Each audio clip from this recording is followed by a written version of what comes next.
keeping the ball on the ground. Still timing the ball, using both hands now, especially my bottom hand though, to make sure the ball goes along the ground. Okay guys, all together, let's go. Hold on, not too hard. 2 hands, keeping the ball on the ground now, all right? Hold on.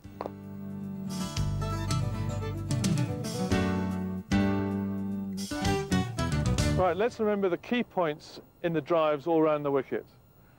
First important point is, as you pick your hands up, the hands must go back so you see a little bit of a shoulder turn in order to get maximum power into the shot. The next point is to get beside the ball and not in front of it.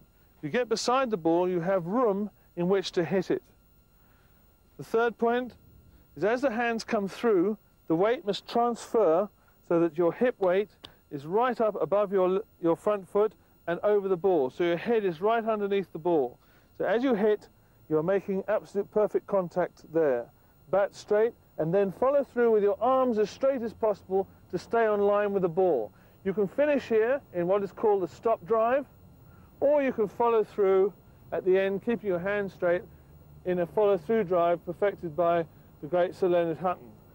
So again, make sure you follow through and get the weight correct. So that's a straight drive. That applies with slight variation to the drive through the covers. Watch again, same back lift, the turn, watch the rotation of the shoulders and hit the ball through the covers. Obviously there's an element of danger here because your bat on contact is only half a bat and you can get caught at slip. So it's important to remember that. The on drive, one of the hardest shots in cricket to play.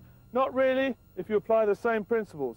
Again, pick your bat up high, get the foot out of the way and follow through along your shoulder line. Again, the hands going right the way through the ball and not working across it. Make sure you go all the way through and you really will enjoy driving the ball for 4.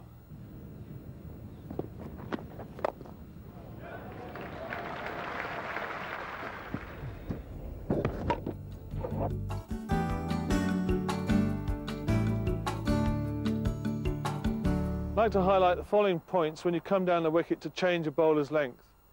Okay, it's important to remember that when you come down a long way and not just a short way. In other words, your first stride must be a full one. So as I come down, make a full first stride of my front foot there and take my shoulder towards the ball where it's going to pitch, or where at least I hope it's going to pitch. Slide my back foot behind in order to keep my head level and give myself a little bit more room to go through. If I keep my foot a little bit further back, I don't get as far as I should do. Then I come down finally with the final stride, turn the shoulder and hit the ball for 4. And if I can't get there, for example, if I'm a little bit short, then I've got to stop and just play the ball back. I mustn't be caught out and get stumped if I'm not to the pitch of the ball. Let's go through that again. Let's remember, nice high back lift, get down the wicket, good first stride, chassis behind, second good stride, turn the shoulder to get the shot in and hit the ball for 4. I can hit the ball for 6 if I want. I've got to lean back to do it and I've got to go there, but my hands must continue and extend right the way through the shot so the ball goes over the boundary. I'll just show you that a little again. Picking the bat up, big step down, chassis behind and drive the ball for 4.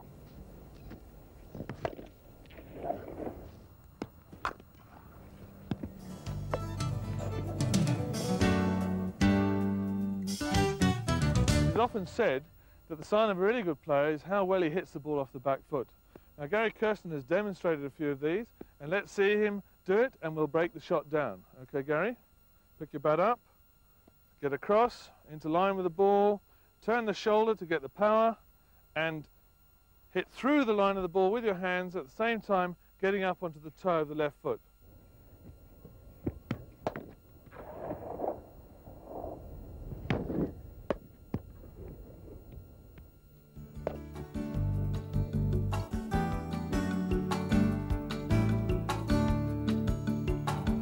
With the current cost of cricket equipment today, it's very important to make sure that you look after your gear properly.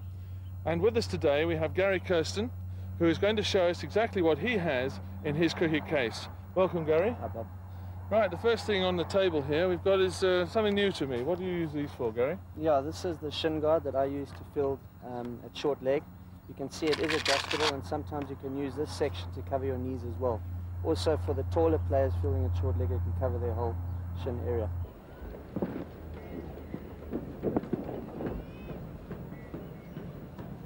Now your batting gloves.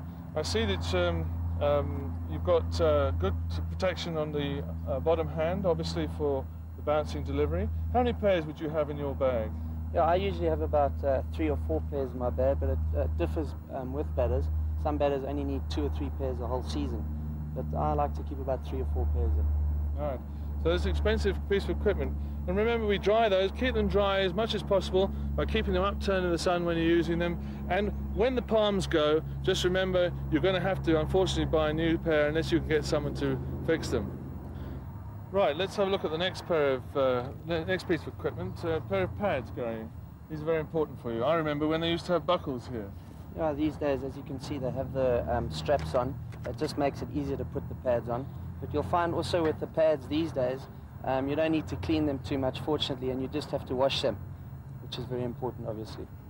Do you have any preference to which straps you put on first? Yeah, I think it's just more a superstitious thing than anything, Bob. I like to put the bottom one on first and then move up to the top. I usually put the right-hand pad on first. Right, that's interesting.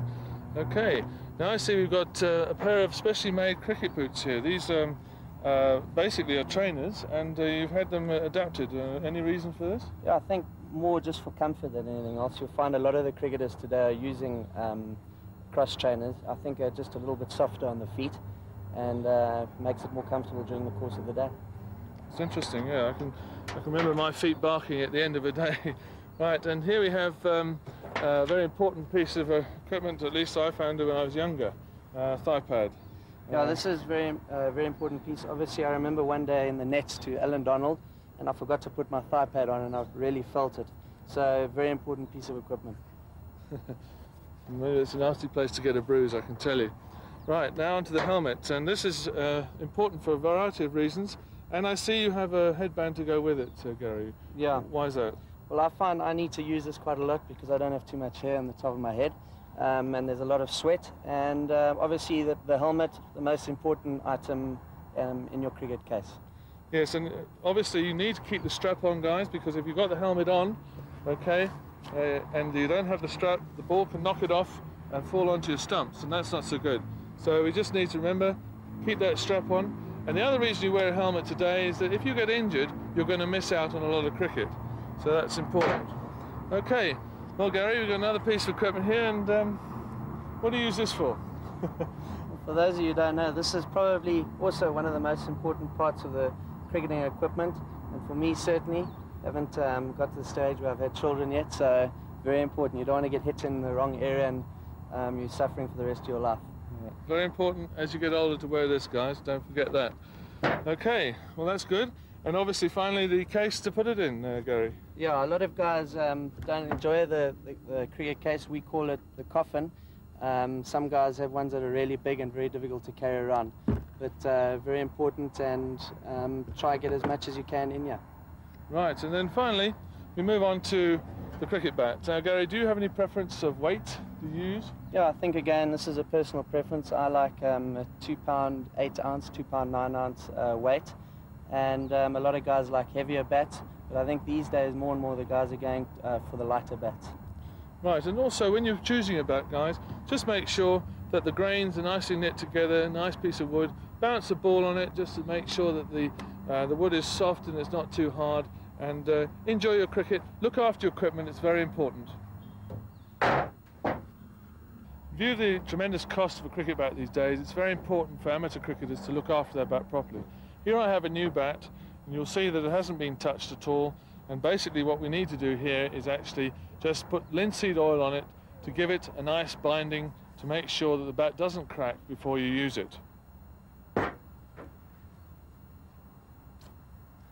Now don't put too much oil on, just a little dab on there, and then using your fingers, just apply the oil gently right across the surface, right the way down, along the edges, all the parts that you're going to use, Remember, you bought the bat, you're allowed to use all of it, and just get it in there nice and easy, okay? Let it go in there, and then just leave it down to dry.